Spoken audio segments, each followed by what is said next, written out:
হরে কৃষ্ণ, জয় মা মনসা বিশ্বহরি পদ্মাবতীর জয় হোক। এই ভক্তটি এসছি ঠাকুরনগর থেকে এসছে, তো তাকে আমি এরকম যে দুটো মাদুলি করে দিয়েছি। এগুলো অ্যান্টিক, মানে সাধারণ মাদুলি না। এই মাদুলিগুলোর প্রচণ্ড পরিমাণে পাওয়ার আছে। আর মাদুলিটা কীভাবে করেছি কী বৃত্তান্ত কিছুই দেখালাম না। এই দুটো মাদুলি পাওয়ারফুল। এই দুটো মাদুলির একটা মাদুলির 108 বার করে ডেইলি যদি মন্ত্র জপ করা যায়, তাহলে যারা ধার দেনায় জড়িত আছে, যারা ঋণগ্রস্ত আছে, যাদের ঘরে অভাব আছে, খেতে পাচ্ছে না, কোনো রকমভাবে দিন কাটে, আশা করি সেই জায়গা থেকে তারা বেরোতে পারবে। কিন্তু এই মাদুলির ভেতরে আমার কোনো গাছরা শিকড় কিচ্ছু নেই। এর ভেতরে ছক তৈরি করা আছে। আমি যাকেই যা কাজ করি ভূর্জপত্রের মধ্যে ছক করে দিই। আর হচ্ছে গিয়ে এই মন্ত্রটা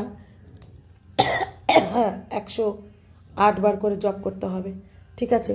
তাহলে সাকসেস হয়, ধার দেনা থেকে উন্নতি হয়। জয় শ্রীকৃষ্ণ, রাধা মাধব।